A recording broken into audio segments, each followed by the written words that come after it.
ఉన్న పెద్దలకు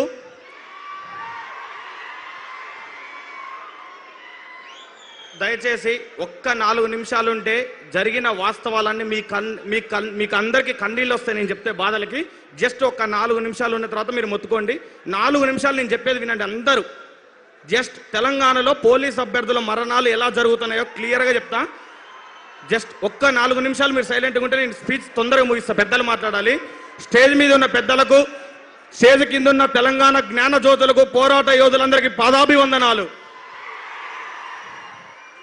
తెలంగాణ తెచ్చుకుందే నిధులు నియామకాలు నిధుల ద్వారా తెచ్చుకున్నాం. కానీ ఈ కాంగ్రెస్ ప్రభుత్వం వచ్చిన తర్వాత రైతులకు నీళ్లు రాకపోయే, తర్వాత విద్యార్థులకు నియామకాలు రాకపోయే, నిధులు ఎట్టిపోతున్నాయో ఆ దేవుడికే తెలియాలి. ఇప్పుడు పోలీస్ అభ్యర్థులలో చెప్తున్న ఒక స్టోరీ, నారాయణపేటకు చెందిన రమేష్ అనే స్టోరీ. ఇది మరలా ఒకసారి చెప్తున్నాను నేను, వినండి. మే నెలలో జూన్ నెలలో తొలకరి జల్లులు పడ్డాయి. తొలకరి జల్లులు పడ్డ తర్వాత ఆయన మన ఇంటి దగ్గర ఉన్న వాళ్ళు కౌలుకి రైతుకు పొలానికి రైతు డబ్బులు చెల్లించాలి కదా. ఆ డబ్బులు చెల్లించడం కోసం తన భార్య మెడలో ఉన్న బంగారు తాడిని బ్యాంకులో తాకట్టు పెట్టి ఆ డబ్బులు తీసుకువచ్చి కొన్ని భూమి తీసుకున్న వ్యక్తికి కట్టి మిగిలిన డబ్బులు విత్తనాలకి దాచుకున్నాడు అనమాట. ఆ దాచుకున్న డబ్బులు ఏం చేసిందంటే జూన్ 2వ తారీఖు 19,000 పోస్టులతో నోటిఫికేషన్ రాబోతుందని సివి ఆనంద్ గారు ఆర్థిక శాఖకు ఆమోదం పొందిందని చెప్పారు. అది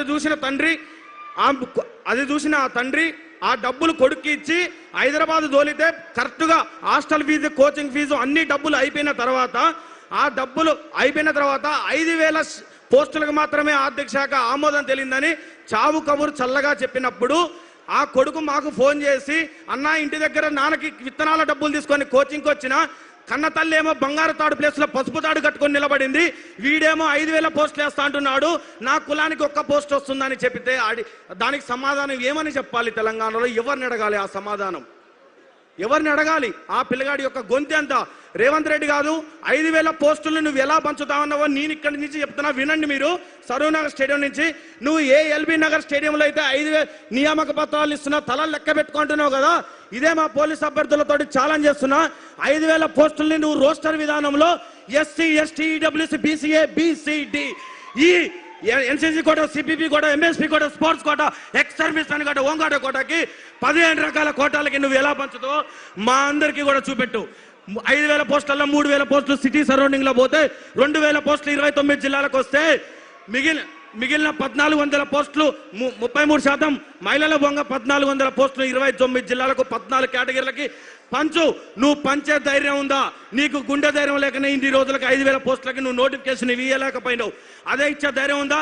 ఒక్క కులంలో ఒక్క పోస్టు కూడా రాకుంటే నువ్వెందుకయ్యా పోస్టులు నువ్వెందుకు ఇస్తున్నావు?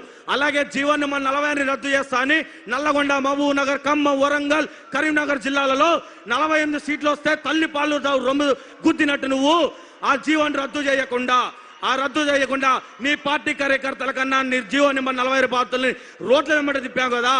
ఆ రద్దు చేయకుండా, జీవన్ నెంబర్ 40 రద్దు చేయకుండా దాని మీద క్యాబినెట్ సబ్ కమిటీ వేసి ఆ కమిటీ రిపోర్ట్ లేకుండా ఇంతవరకు ఇవ్వకులే. ఆ కమిటీ రిపోర్ట్ ఇవ్వకుండా టీజీఎస్పీ పోస్టులను రిలీజ్ చేసినట్లయితే దాని మీద కోర్టులో కేసేస్తుందని తెలుసుకొని ఈ తెలంగాణ ఉమ్మడి ఆంధ్రప్రదేశ్ వచ్చిన చరిత్రలో టీజీఎస్పీ పోస్టులు లేకుండా నోటిఫికేషన్ ఇచ్చిన చరిత్రలో రేవంత్ రెడ్డి గారు ఒక్కడ మిగిలిపోయిండు. ఇన్ని అవాస్తవాలు జరుగుతున్నాయి. అదే జీవన్ నెంబర్ 46 మీద హైకోర్టులో కేసు నడుస్తున్నప్పుడు రాకేష్ రెడ్డి అన్న మా అందరి దగ్గరకు వచ్చి ఆ రోజు ముఖాల మీద కూర్చొని ఏడుస్తున్న సమయంలో మేము ఓట్లేసిన ఏ నాయకుడు రాలే, మేము ఓటేయని రాకేష్ రెడ్డి అన్న వచ్చే మా కన్నీళ్లు దూర్చాడు. ఇక్కడున్న పోలీస్ అభ్యర్థులందరికీ అది గుర్తుపెట్టుకోవాలి. ఆ రోజు కేటీఆర్ సార్ గారు మాకు ఫోన్ చేసి, బిడ్డ మేము ఆ రోజు తప్పు జరిగింది మా వల్ల తెలుసుకోలేక దాని తర్వాత ఆ కేసుని కూడా సుప్రీంకోర్టు వరకు సార్ తీసుకెళ్లి మనకు సహకరిస్తున్నాడు.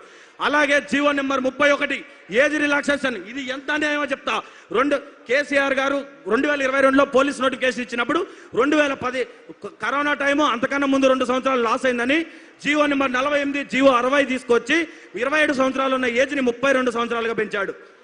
నేను అంతకన్నా గొప్పని కావాలనే ఉద్దేశంతో జీవో 31 తీసుకొచ్చి 32 సంవత్సరాలని 34 తీసుకొచ్చాడు. 2024 ఫిబ్రవరి 7 నుంచి 2026 ఫిబ్రవరి 7 వరకు ఈ 2 సంవత్సరాల కాలంలో పోలీస్ నోటిఫికేషన్ వచ్చిందా? ఆ జీవో చెల్లని జీవో చరిత్రలో నిలిచిపోయింది. ఏ దరిద్రుడైనా ఏ మూర్ఖుడైనా ఏజ్ రిలాక్సేషన్ పెంచుతాడు కానీ జీవో అది అది గ్రహించిన సుధీర్ రెడ్డి గారు మన ఎల్బీ నగర్ శాసనసభ్యులు ఆ జీవోలు ఎవడు చూడాలనుకున్నాడు. కానీ నిరుద్యోగ సమస్యలపైన కొట్లాడే సుధీర్ రెడ్డి అన్నగారు ఆ జీవోని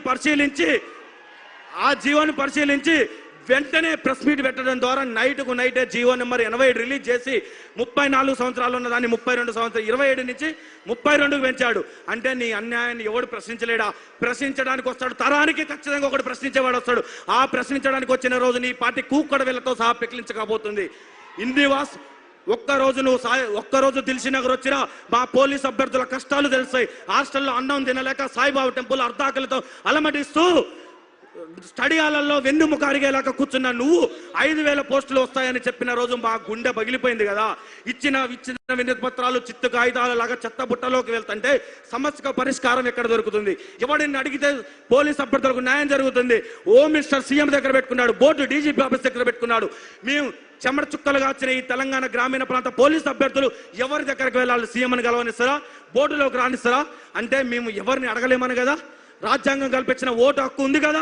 నువ్వు వస్తావు కదా మళ్ళీ మా ఇంటికి.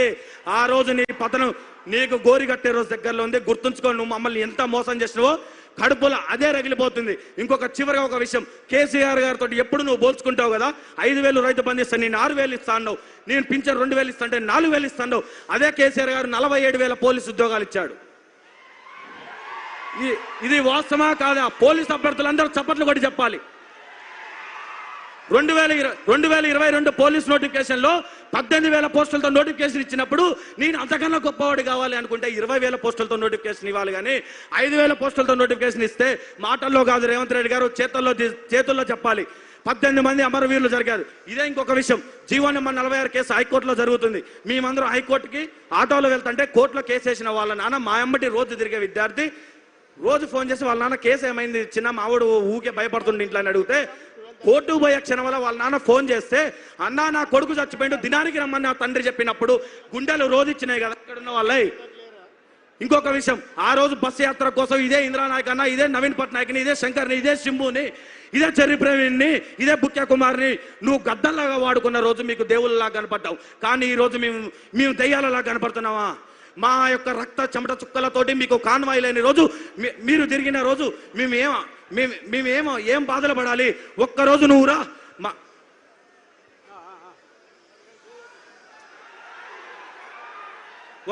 ఒక్కరోజు నువ్వు వచ్చి మా అవస్థలు పడు.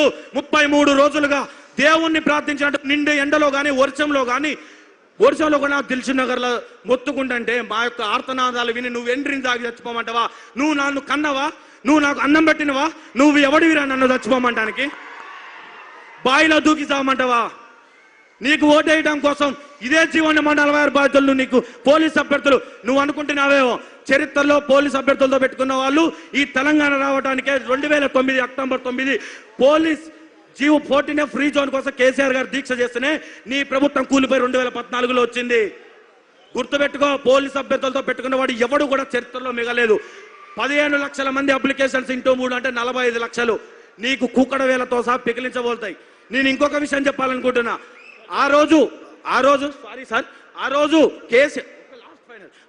కేసీఆర్ సార్ గారు గెలవాలి, కిందన్న ఎమ్మెల్యే మీద అవినీతి, కేసీఆర్ సార్ గెలుస్తలే అని కిందన్న ఎమ్మెల్యే ఒక్క ఎమ్మెల్యే ఓడిపోతే ఏం కాదులనుకున్నారు. కానీ ఈ రోజు రేవంత్ రెడ్డి గారు ఏమంటారు? రేవంత్ రెడ్డిని ఓడగొట్టాలని కాంగ్రెస్ ఎమ్మెల్యేని ఓడగొట్టాలని నిర్ణయించుకున్నారు. అంటే కాంగ్రెస్ ఎమ్మెల్యేని ఓడగొడితే రేవంత్ రెడ్డి గారు పత్త లేకుండా పోతారని నిర్ణయించుకున్నారు. అసలు నీకు ఎవడు సలహాలు ఇస్తున్నావు కానీ వాడు మాత్రం నీ మీద ఏదో పగ పెంచుకొని ఉన్నాడు. జై తెలంగాణ. థ్యాంక్ యూ తమ్ముడు.